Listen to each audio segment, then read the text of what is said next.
Hi friends, welcome back to my channel. ನಾನು ನಿಮ್ಮ ಪ್ರೀತಿಯ ದೀಪಿಕಾ ನವೀನ್. ಇವತ್ತು ಏನಪ್ಪ ರೈಲ್ವೆ ಸ್ಟೇಷನಿಂದ ಬ್ಲಾಗ್ನ ಸ್ಟಾರ್ಟ್ ಮಾಡಿದ್ದಾಳೆ ಅನ್ಕೋತಾ ಇದ್ದೀರಾ.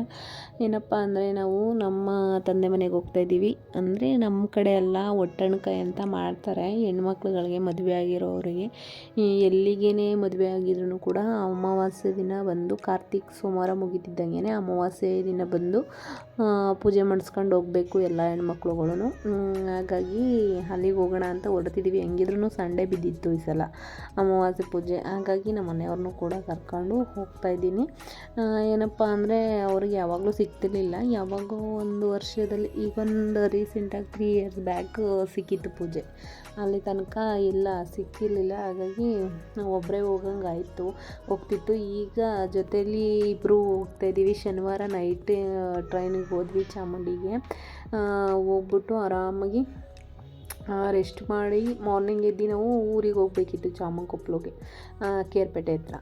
ಅದೇ ನಮ್ಮ ಮನೆಯವರ ಚಿಕ್ಕಪ್ಪನಿಗೆ ಹುಷಾರಿರಲಿಲ್ಲ, ಅವನ್ನ ನೋಡ್ಕೊಂಡು ಬರೋಣ ಅಂತ ಹೋಗಿದ್ವಿ. ಅಲ್ಲಿ ನೋಡ್ಕೊಂಡು ನೋಡ್ಕೊಂಡು ಬರೋಣ ಅಂತ ಹೋಗಿದ್ದು. ಹಾಗಾಗಿ ಈಗ ನಮ್ಮ ಟ್ರೈನ್ ಪಾಂಡವಪುರಕ್ಕೆ ತಲುಪಿದೆ. ಇಳಿದುಬಿಟ್ಟು ನಡ್ಕೊಂಡು ಹೋಗ್ತಾ ಇದ್ವಿ.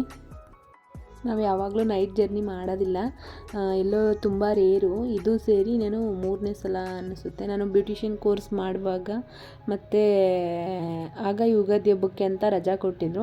ಆಗ ಒನ್ ಡೇ ಇದು ಮಾಡಿದ್ವಿ, ಹಿಂಗೆ ನೈಟ್ ಬಂದಿದ್ವಿ. ಆಮೇಲೆ ಅದಾದಮೇಲೆ ನಮ್ಮ ದೊಡ್ಡಪ್ಪ ಅವ್ರ ಮನೆ ಗೃಹಪ್ರವೇಶಕ್ಕೆ ಅಂತ ನೈಟ್ ಬಂದಿದ್ವಿ. ಅದು ಬಿಟ್ಟರೆ ಹೀಗೇ ನಾವು ನೈಟ್ ಬರ್ತಿರೋದು. ನಮಗೆ ಬೇರೆ ಟೇಷನ್ಗಳನ್ನ ನೋಡ್ಕೊಳ್ಳೋದ್ಕಿಂತ ಕಂಪೇರ್ ಮಾಡಿದ್ರೆ ನಮ್ಮ ಪಾಂಡವಪುರ ಟೇಷನ್ ತುಂಬಾ ಚೆನ್ನಾಗಿದೆ. ಅಂದರೆ ನಮ್ಮ ಹತ್ರದಲ್ಲಿ ನೋಡುವಂಥ ಸ್ಥಳಗಳು ಯಾವ್ಯಾವಿದೆ ಅದನ್ನು ಚಿತ್ರದಲ್ಲಿ ಬಿಡಿಸಿದ್ದಾರೆ. ಅದು ತುಂಬಾ ಚೆನ್ನಾಗಿದೆ, ಅಟ್ರಾಕ್ಟಿವ್ ಆಗಿ. ಅಂದರೆ ಮಕ್ಳುಗಳಿಗೆ ಈ ಥರ ಅಂತ ತೋರಿಸ್ಬೋದು. ಹಾಗಾಗಿ ಅಲ್ಲೇ ನಮ್ಮ ಮನೆಯವರು ಹೊರಗಡೆ ಹೋಗಿದ್ದರು. 10 ನಿಮಿಷ ವೆಯ್ಟ್ ಮಾಡ್ತಿದ್ವಿ ಅಂತ ನಾನು ನನ್ನ ಮಗಳು ಹಾಗೆ ಟೇಷನಲ್ಲಿ ಒಂದು ಕ್ಲಿಪ್ಪಿಂಗ್ಸ್ನ ತಗೊಂಡು ನನ್ನ ತಮ್ಮ ಬರ್ತೀನಿ ಅಂತ ಹೇಳಿದ್ದ. ಹಾಗಾಗಿ ನಾವು ಹೋಗ್ತಿದ್ವಿ. ಅಲ್ಲಿ ಹೋದ್ವಿ, ಹೂವಿನ ಹಾರ ಕೇಳೋಣ ಅಂತ ಹೇಳಿ ಒಂದು ಸಣ್ಣ ಹಾರಗೇ 180 ಹೇಳಿದ್ರು. ಬೇಡ ಬಿಡಪ್ಪ ಅಂದ್ಬಿಟ್ಟು ಬಂದ್ವಿ. ಇದೇ ನಮ್ಮ ಮಾರ್ನಿಂಗಿಂದ ಕಂಟಿನ್ಯೂ ಮಾಡ್ತಿದ್ದೀನಿ. ಇದೇ ನಮ್ಮ ಮನೆ ದೇವರು ಹಾಲಮ್ಮ ಅಂತ ಹೇಳಿ. ನೋಡಿ ಎಷ್ಟು ಚೆನ್ನಾಗಿ ಅಲಂಕಾರ ಮಾಡಿದರು ಅಂತ. ಅಲ್ಲೇ ಊಟದ ವ್ಯವಸ್ಥೆ ಎಲ್ಲ ಅಲ್ಲೇ ಮಾಡಿರ್ತಾರೆ. ಅಲ್ಲೇ ತುಂಬ ಚೆನ್ನಾಗಿತ್ತು. ಬಾತು ಮತ್ತು ಕೇಸರಿ ಬಾತು ಮತ್ತು ಮೊಸರನ್ನ ಕೊಟ್ಟಿದ್ದರು ಪ್ರಸಾದವಾಗಿ. ಮನೆಗೆ ಲಡ್ಡುನ ಕಟ್ಟಿದ್ರು. ನೋಡಿ ಎಷ್ಟು ಚೆನ್ನಾಗಿ ಅಲಂಕಾರ ಮಾಡಿಸಿದ್ರು ಅಂದರೆ ತುಂಬ ಚೆನ್ನಾಗಿ ಅಲಂಕಾರ ಮಾಡಿಸಿದ್ರು. ಏನಂದರೆ ನಮ್ಮ ಹಾಲಮ್ಮ ತಾಯಿದು ಏನು ಅಂದರೆ ಒಂದು ಮಹತ್ವ, ಹೆಣ್ಣು ಮಕ್ಳುಗಳಿಗೆ ತುಂಬ ಒಲಿತಾರಂತೆ ಈ ಅಮ್ಮ. ಹಾಗಾಗಿ ಎಲ್ಲ ಹೆಣ್ಮಕ್ಳುಗಳನ್ನ ಇದು ಮಾಡ್ತಾರೆ. ಇಲ್ಲಿ ಊಟದ ವ್ಯವಸ್ಥೆ ಮಾಡಿದರು. ಇದು ನಮ್ಮ ಊರ ಮಾರಿಗುಡಿ, ಅಲ್ಲೇ ಊಟದ ವ್ಯವಸ್ಥೆನ ಮಾಡಿದರು. ನೋಡ್ತಾ ಇರ್ಬೋದು. ಇದು ಓದಿಯರ್ದು ಒಂದು ಕ್ಲಿಪ್ಪಿಂಗ್ಸ್ ಇತ್ತು, ಅದನ್ನು ಆ್ಯಡ್ ಮಾಡಿದ್ದೀನಿ. ಓದಿಯರ್ ಈ ಥರ ಡೆಕೋರೇಷನ್ ಮಾಡಿಸಿದ್ರು, ಈ ಇಯರು ಅದನ್ನು ಡೆಕೋರೇಷನ್ ಮಾಡಿಸಿದ್ದು ತುಂಬಾ ಚೆನ್ನಾಗಿ ಬಂದಿತ್ತು.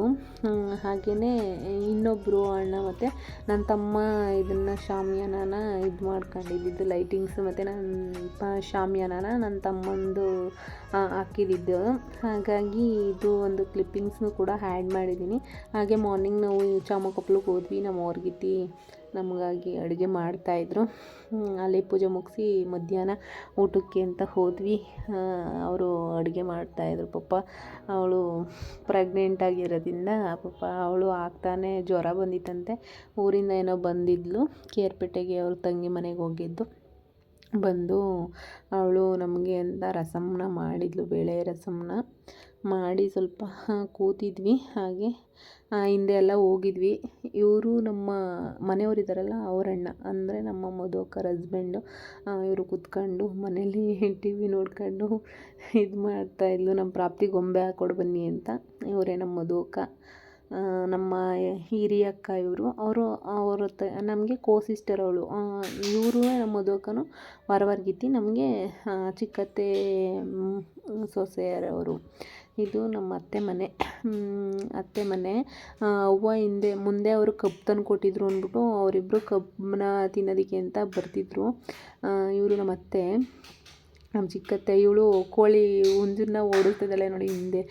ನಿಜವಲ್ಲೂ ಹಳ್ಳಿ ನೇಚರೇ ಬೆಸ್ಟು ಅಂತ ಹೇಳ್ಬೋದು. ಈ ಸಿಟಿ ಲೈಫ್ಗಿಂತ ನಮ್ಮ ಹಳ್ಳಿ ನೇಚರೇ ಬೆಸ್ಟ್ ಅಂತ ಹೇಳ್ಬೋದು. ಅವಳು ಆರಾಮಾಗಿ ಓಡಾಡ್ಕೊಂಡು ಹಾಗೆ ಹೂವು ಕನಕಾಂಬರ ಗಿಡಗಳು ಮತ್ತು ಇದನ್ನು ಹಾಕೊಂಡಿತ್ತು, ಚೆಂಡು ಸಸಿಗಳು ಎಲ್ಲನೂ ಹಾಕೊಂಡಿತ್ತು. ಅದನ್ನೆಲ್ಲ ತೋರಿಸ್ತೀನಿ ಬಾರಕ್ಕ ಅಂತ ಕರ್ಕೊಂಡೋಗಿದ್ಲು. ನಿಜ ನಾನು ಮುಂದಿನ ದಿನಗಳಲ್ಲಿ ನಾನು ಚಾಮುಕೊಪ್ಲಿಗೆ ಹೋದರೆ ವ್ಲಾಗ್ನ ಮಾಡ್ತೀನಿ. ಅವರು ಬೆಣ್ಣೆ ಮತ್ತು ಇದೆಲ್ಲನೂ ಮಾಡ್ತಾರೆ. ಹಾಗೆಯೇ ಇದನ್ನು ಏನಪ್ಪ ಹೊಲ್ದ ಹತ್ರ ಹೋದಾಗ ಅವ್ರದ್ದು ಎಷ್ಟು ಚೆನ್ನಾಗಿದೆ ಅಂದರೆ ಕಬ್ಬು ಭತ್ತ ಎಲ್ಲ, ಭತ್ತ ಏನೋ ಕೊಯ್ದಿರ್ಬೋದು ಅನ್ನಿಸುತ್ತೆ ಈಗ. ಪಾಪ ನಾವು ಅಲ್ಲಿಗೆ ಬನ್ನಿ ಅಂತ ಹೇಳಿದ್ರು ನಾವು ಹೋಗೋಕ್ಕಾಗಲಿಲ್ಲ, ಪಾಪಕ್ಕೆ ಸ್ವಲ್ಪ ಹುಷಾರಿಲ್ಲ ಅಂತೇಳಿ. ಅವಳು ಸ್ವಲ್ಪ ಹುಷಾರಾದಮೇಲೆ ಹೋಗ್ತೀವಿ. ಹುಷಾರಾದಮೇಲೆ ಹೋಗಿ ತೋರಿಸ್ತೀನಿ. ಅವರ ನಿಜವಲ್ಲೂ ಅವರು ತೆಂಗಿನ ಮರದಲ್ಲಿ ಎಷ್ಟು ಸ್ವೀಟಾಗಿರುತ್ತೆ ಅಂದರೆ ಬರ್ಫಿಗಿಂತ ಸ್ವೀಟ್ ಇರುತ್ತೆ ಎಳ್ನೀರು, ಅಷ್ಟು ತುಂಬಾ ಸ್ವೀಟಾಗಿತ್ತು. ಹಾಗೆ ಮನೆಗೆ ಸ್ವಲ್ಪ ಕರ್ಬೇವಿನ ಸೊಪ್ಪು ಬೇಕಾಗಿತ್ತು, ಹಾಗಾಗಿ ಕರ್ಬೇವಿನ ಸೊಪ್ಪನ್ನ ಕಿತ್ಕೋತಿದ್ರು ನಮ್ಮ ಮನೆಯವರು. ಹಾಗೆ ಅವಳು ಪಾಪ ಒಗ್ಗರಣೆಗೆ ಅಂತೇಳಿ ಸಾಂಬಾರಿಗೆ ಕರಿಬೇವಿನ ಕಿತ್ಕೊಳ್ಳೋಕ್ಕೆ ಅಂತ ಬಂದಳು. ಹಾಗೆಯೇ ನಾವು ಮನೆಗೆ ಅಂತ ಕಿತ್ಕೋತಿದ್ವಿ. ಅಲ್ಲಿ ನಮ್ಮ ಅತ್ತೆ ಕಾಕಡ ಹೂವು ಕನಕಾಂಬ್ರ ಎಲ್ಲ ಬೆಳೆದಿದ್ರಂತೆ. ಅದೇನೋ ಕನಕಾಂಬ್ರ ಸ್ವಲ್ಪ ಎಲ್ಲ ಹೂವು ಮರ್ತೋಗಿತ್ತು, ಹಾಗೆ ಕಾಕಡನೂ ಸ್ವಲ್ಪ ಇತ್ತು. ಅದನ್ನು ಸ್ವಲ್ಪ ಕುಯ್ಕೊಂಡ್ವಿ. ಕೂದಿ ಅಂದರೆ ಮಾರ್ನಿಂಗು ಸೋಮವಾರ ಆಗಿದ್ದರಿಂದ ಪೂಜೆಗೂ ಬೇಕಾಗಿರುತ್ತೆ ಅಲ್ವಾ. ಈಗ ನಮ್ಮೂರುಗಳಿಗೆ ಹೋದರೆ ಸಾಮಂತಿಗೆ ಹೂವು ಸಿಗುತ್ತೆ. ಹಂಗೂ ನಮ್ಮಮ್ಮ ಅವ್ರ ಮನೆಯಿಂದ ತಗೊಂಡು ಬಂದಿದ್ದೆ ಅವತ್ತು. ನಾನು ಅಲ್ಲಿ ಪೂಜೆ ಮುಗಿಸಿ ಡೈರೆಕ್ಟ್ ಹಿಂಗೆ ಹೋಗಬೇಕು ಕೇರ್ಪೇಟೆಯಿಂದ ನಾವು ಹಾರವಳ್ಳಿಗೆ ಅಂತೇಳಿ ಬರುವಾಗ ಅಲ್ಲೇ ಇದು ಮಾಡ್ಕೊಂಡು ಬಂದಿದ್ವಿ. ನಮ್ಮ ಅಜ್ಜಿ ಊರಿಂದ ತಂದಿದ್ರು ಹೂವನ್ನ, ಅದನ್ನು ತಗೊಂಡು ಬಂದಿದ್ದೆ. ಹಾಗೆಯೇ ನನಗೆ ಎಲ್ಲರಲ್ಲಿ ಈಗ ನಾವೇ ಅಮೌಂಟ್ ಕೊಟ್ಟು ತಗೊಳ್ಳೋದಾಗಲಿ ದೇವರಿಗೆ ನೀಟಾಗಿ ಅಲಂಕಾರ ಮಾಡಬೇಕು ಅನ್ನೋದು ಇಷ್ಟ. ಹಾಗೆ ನಮ್ಮ ಅತ್ತೆ ಕುಯ್ಕೊಂಡು ಮಡ್ಕೊಳ್ಳಿ ಮಗ ಅಂತ ಅಂತು. ಅದಕ್ಕೆ ಬೇಡವ, ನಾವು ನಾಳೆನೇ ವಾರ ಮಾಡಬೇಕಿದ್ರು ಹೆಂಗಿದ್ರು ವಾರ ಮಾಡಬೇಕಲ್ಲ, ಅಲ್ಲೇ ಕೂದಿ ಮಾಡಿಸ್ತೀನಿ ದೇವರಿಗೆ ಅಂತೇಳಿ ಹೂವನ್ನ ಕುಯ್ಕೊಂಡ್ವಿ. ಹಾಗೆ ನಮ್ಮ ಮನೆಯವರು ಬಲ್ತಿರೋದು ಎಲ್ಲ ಬಲ್ತೋಗ್ಬಿಟ್ಟೈತೆ, ಇಲ್ಲೆಲ್ಲ ಎಳೆದು ಟೇಸ್ಟ್ ಬರೋಲ್ಲ, ಅಯ್ಯೋ ಅದಕ್ಕೆ ಏನೇನೋ ಅಂತಿದ್ರು. ಈಗ ನಮ್ಮ ಹಳ್ಳಿಲಾದರೆ ಈ ಎಲ್ಲ ಥರನೂ ಬೆಳೀತಾರೆ. ಈಗ ಬೆಳ್ಳುಳ್ಳಿ ಆಗಿರ್ಬೋದು, ಈರುಳ್ಳಿ ಆಗಿರ್ಬೋದು, ಟೊಮೊಟೊ, ಬೀನ್ಸು ಎಲ್ಲ ಬೆಳೀತಾರೆ. ಇಲ್ಲಿ ನಾವು ಒಂದೊಂದಕ್ಕೂ ಕೊಂಡು ತಿನ್ನಬೇಕು.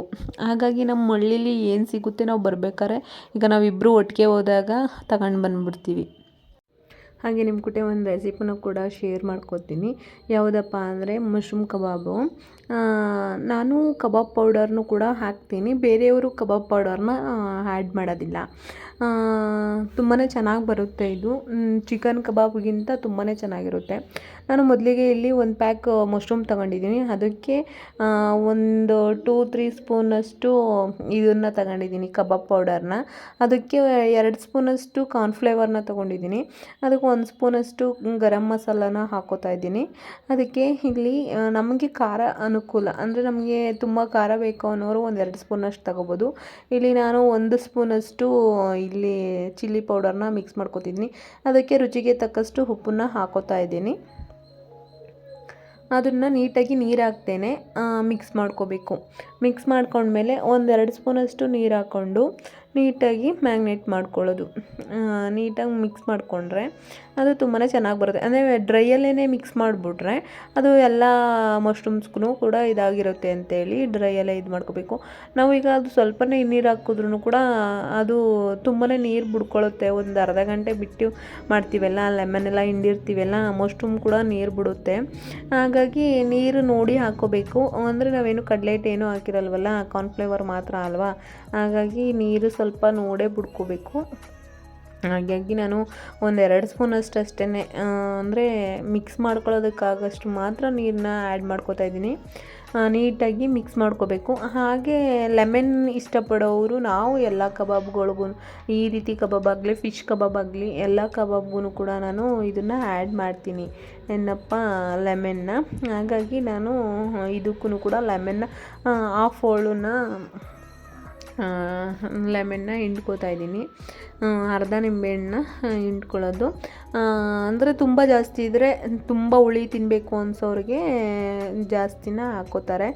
ಅದಾದಮೇಲೆ ನಾನು ಇನ್ನು ಅರ್ಧ ಗಂಟೆ ಬಿಟ್ಟು ಇದನ್ನು ಕಲಿಸ್ಕೋತಾ ಇದ್ದೀನಿ. ಲೆಮನ್ ಹಾಕ್ಕೊಂಡಿರೋದನ್ನ ಕಲಸಿ ಈಗ ಆಯಿಲ್ನ ಕಾಯೋದಕ್ಕೆ ಇಟ್ಕೋತೀನಿ. ಈಗ ಕಾದಿದೆಯಾ ಹೇಗೆ ಅಂತ ನೋಡೋಣ ಅಂತೇಳಿ ಒಂದು ಹನಿ ಅಂದರೆ ಏನಾದ್ರು ಹಾಕಿ ಟೆಸ್ಟ್ ಮಾಡ್ಬೋದು. ನಾನು ಅದನ್ನೇ ಕಬಾಬ್ ಕಲಸಿರ್ತೀನಲ್ಲ ಅದನ್ನು ಹಾಕಿ ಟೆಸ್ಟ್ ಮಾಡ್ತಿದ್ದೀನಿ. ಈಗ ಆಯಿಲ್ ಕಾಯ್ದಿದೆ, ಅದಕ್ಕೆ ಈಗ ಹಾಕೋತಾ ಇದ್ದೀನಿ. ಈಗ ಮಶ್ರೂಮ್ನ ಹಾಗೇ ಉಂಡೆನೇ ಹಾಕಿ ಬೇಕಾದ್ರೆ ಕಬಾಬ್ನ ಮಾಡ್ಬೋದು. ಕಟ್ ಮಾಡೋವಂಥವ್ರು ಕಟ್ ಮಾಡ್ಕೊಬೋದು, ತುಂಬಾ ಚೆನ್ನಾಗಿ ಬರುತ್ತೆ. ನಾನು ಕಟ್ ಮಾಡಿಬಿಟ್ಟಿದ್ದೀನಿ. ಹಾಗಾಗಿ ನಿಮಗೆ ಯಾವ ರೀತಿ ಅನಿಸುತ್ತೆ ಆ ರೀತಿ ಮಾಡ್ಕೊಳ್ಳಿ. ಅಂದರೆ ನಾವು ಕಟ್ ಮಾಡಿದ್ರೆ ಅದಕ್ಕೆಲ್ಲ ಉಪ್ಪು ಹುಳಿ ಖಾರ ಎಲ್ಲ ಚೆನ್ನಾಗಿ ಹಿಡಿಯುತ್ತೆ ಅಂತೇಳಿ ಕಟ್ ಮಾಡಿದ್ದೆ ಅಷ್ಟೇ. ನೀವು ನೋಡ್ತಾ ಇರ್ಬೋದು. ಈಗ ನೀವು ಒಂದ್ಸಲ ಟ್ರೈ ಮಾಡಿ ಇದೇ ರೆಸಿಪಿನ, ತುಂಬಾ ಚೆನ್ನಾಗಿ ಬರುತ್ತೆ ಇದು ರೆಸಿಪಿ. ಅದನ್ನು ಈಗ ನಾವು ಕಾರ್ತಿಕ್ ಮಾಸದಲ್ಲಿ ನಾನ್ ವೆಜ್ ಎಲ್ಲ ತಿನ್ನೋದಿಲ್ಲ ಅಲ್ವಾ, ಹಾಗಾಗಿ ನಾವು ಕಾರ್ತಿಕ್ ಮಾಸ ಮುಗಿದ ಮೇಲೂ ಕೂಡ ಷಷ್ಠಿ ತನಕ ತಿನ್ನೋದಿಲ್ಲ ನಾನ್ ವೆಜ್. ಹಾಗಾಗಿ ನಾವು ಮಶ್ರೂಮ್ ಕಬಾಬ್ನ ಮಾಡಿದ್ದು ಮನೆಯಲ್ಲಿ. ಮಶ್ರೂಮ್ ಕಬಾಬ್ ಮತ್ತು ಮಶ್ರೂಮ್ ವೆಜ್ ಫ್ರೈಡ್ ರೈಸ್ನ ಮಾಡಿದ್ದೆ. ಅದನ್ನು ನೆಕ್ಸ್ಟ್ ವ್ಲಾಗಲ್ಲಿ ನಿಮಗೆ ಆ ರೆಸಿಪಿನ ಶೇರ್ ಮಾಡ್ಕೋತೀನಿ ನಿಮ್ಮ ಕೂಟೆ. ನೀವು ನೋಡ್ತಾ ಇರ್ಬೋದು ಇಲ್ಲಿ ಎಷ್ಟು ಚೆನ್ನಾಗಿ ಬಂದಿದೆ ಅಂತ. ಅದನ್ನು ಒಂದು ಸೈಡ್ ಬೆಂದಿರುತ್ತೆ ಅಲ್ವಾ, ಇನ್ನೊಂದು ಸೈಡ್ನು ಕೂಡ ಬೇಯಿಸ್ಕೋಬೇಕು ನಾವು ಚೆನ್ನಾಗಿ. ಅಂದರೆ ಒಂದು ಸೈಡ್ ಮಾತ್ರ ಬೇಯಿಸ್ಕೊಂಡ್ರೆ ಇದಾಗಲ್ಲ, ಎರಡು ಕಡೆಯೂ ಕೂಡ ಮೀಡಿಯಮ್ ಇದರಲ್ಲಿ ಹುರಿನ ಇಟ್ಕೊಂಡು ನಾವು ಬೇಯಿಸ್ಕೋಬೇಕು. ಏನಂದರೆ ನಮ್ಮ ಮನೆಯವ್ರಿಗೆ ತುಂಬ ಇಷ್ಟ ಆಯಿತು. ಅವರು ರಿವ್ಯೂನು ಕೂಡ ಕೊಟ್ಟಿದ್ದಾರೆ ಅದ್ರ ಬಗ್ಗೆ. ಆ ವಿಡಿಯೋನ ಆನ್ ಮಾಡ್ತೀನಿ ಕೇಳಿ. ಈಗ ನನ್ನ ಹೊಗಳೋದಕ್ಕೆ ಅಂತಲ್ಲ, ನೀವು ನೆಮ್ತಿರೋ ಬಿಡ್ತಿರೋ ನಮ್ಮ ಮನೆಯವರು ನನ್ನ ಅಡುಗೆಗಳಲ್ಲಿ ಅವರು ಕಮೆಂಟ್ ಕೊಡ್ತಾರೆ. ಯಾವ ರೀತಿ ಅಂದರೆ ಚೆನ್ನಾಗೈತೆ ಅಂದರೆ ಚೆನ್ನಾಗೈತೆ, ಚೆನ್ನಾಗಿಲ್ಲ ಅಂದರೆ ಅದನ್ನ ತಿದ್ಕೋಬೇಕು ಅನ್ನೋ ಥರನೇ ಹೇಳೋದು ಅವರು. ನಮ್ಮಮ್ಮ ಆಗಿರ್ಬೋದು, ನಾನಾಗಿರ್ಬೋದು, ಯಾರೇ ಆದರೂ ಚೆನ್ನಾಗೈತೆ ಅಂದರೆ ಚೆನ್ನಾಗೈತೆ ಅಂತಾರೆ. ಚೆನ್ನಾಗಿಲ್ಲ ಅಂದರೆ ಇವತ್ತು ಯಾಕೋ ಅಡುಗೆ ಚೆನ್ನಾಗಿರಲಿಲ್ಲ ಅಂತಲೇ ಹೇಳೋದು. ಹಾಗಾಗಿ ಅವ್ರ ಕೈಲೇ ರಿವ್ಯೂನ ಕೊಡಿಸ್ತೀನಿ. ಈಗ ಅವ್ರ ಹಸ್ಬೆಂಡ್ ಅಲ್ವಾ, ಅದಕ್ಕೇ ಆ ರೀತಿ ಹೇಳ್ಕೊಬಿಟ್ಟಿದ್ದಾರೆ ಅಂತ ಅನ್ಬೋದು ನೀವು. ನಮ್ಮ ಮನೆಯವ್ರ ಥರ ಇದು ಮಾಡಿಬಿಟ್ರೆ ಊಟ ತಿಂಡಿಗಳಲ್ಲಿ ತುಂಬ ಇದಾಗುತ್ತೆ ಮನೇಲಿ. ಅವರು ಯಾವಾಗಲೂ ಅಷ್ಟೇ. ಈಗ ನಾವು ಬೆಳಗಿನ ಬ್ರೇಕ್ಫಾಸ್ಟ್ ಮಾಡಿದಾಗ್ಲೂ ಅಷ್ಟೇ, ಲಂಚ್ ಮಾಡಿದಾಗ ಇಲ್ಲ ಡಿನ್ನರ್ ಇರ್ಬೋದು, ಯಾವಾಗ್ಲೂ ಅಷ್ಟೇ. ಈಗ ನೋಡಿ, ಈಗ ಪ್ರಿಪೇರ್ ಆಗಿದೆ, ಅವ್ರ ಕೈಲೇ ಕೊಡ್ತೀನಿ. ಅವ್ರ ರಿವ್ಯೂನ ಕೇಳಿ ನೀವು. ನಿಜವಲ್ಲೂ ಅವ್ರು ಅದೇ ರೀತಿ ಈಗ ಬನ್ನಿ ನಮ್ಮ ಅವನ್ ಕೊಡೋಣ. ನಮ್ಮ ಪೇಪರಲ್ಲಿ ಅವ್ರದ್ದೇ ಆದ ಓನ್ ಕೇಳಿ ನೀವೇನೆ.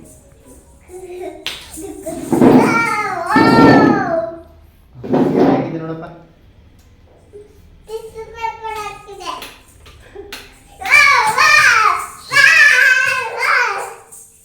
ನೋಡ್ರಿ ಅದು.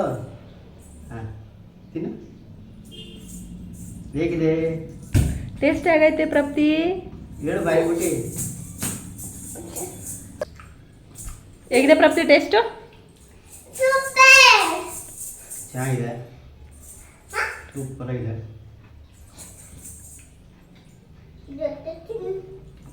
ತಿಂದು ಚೆನ್ನಾಗಿದೆ. ಅದೇ ಲೆಮನ್ ಹಿಂಗೆ ನೋಡೋಣ.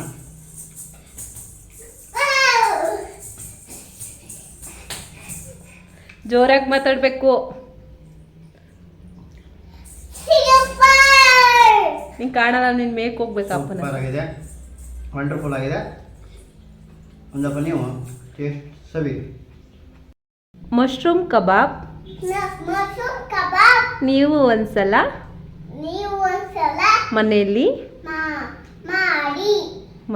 ಮಾಡಿ ನಿಮ್ಮ ಅನಿಸಿಕೆಯನ್ನು ಕಮೆಂಟ್ ಮೂಲಕ ತಿಳಿಸಿ.